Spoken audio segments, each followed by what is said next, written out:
Dorothée était l'invitée surprise de l'émission La Chanson Secrète, le samedi 22 janvier 2022. Une présence exceptionnelle qui a charmé les téléspectateurs plus que de raison. Retour en enfance pour les téléspectateurs, le samedi 22 janvier 2022.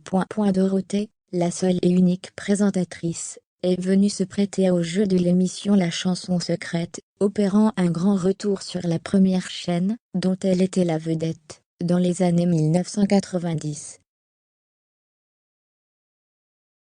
Depuis son siège, elle a dansé, chanté, vibré, et versé quelques larmes face aux nombreuses surprises qui lui étaient réservées, tout comme le public, installé à la maison dans le canapé. Outre Nico Aliaga, à la présentation, Dorothée a croisé de nombreux visages pour ce 10e épisode de l'émission La Chanson Secrète.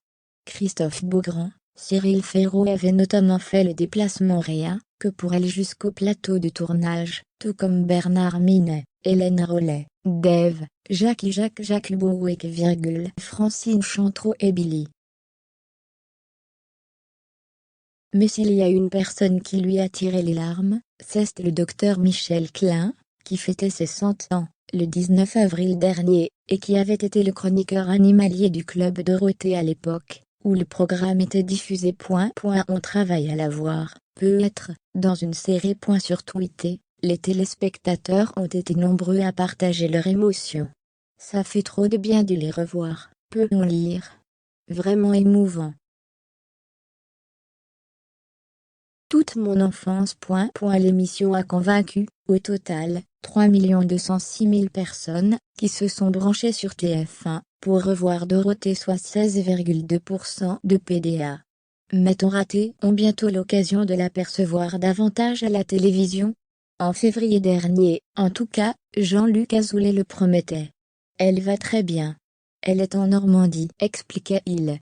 On s'appelle et on se voit quand elle vient à Paris. Là, on travaille à la voir, peut-être, dans une série. À la déception générale, le Club Dorothée avait fermé ses portes durant l'année 1997. Mais Dorothée n'a, visiblement, pas dit son dernier mot.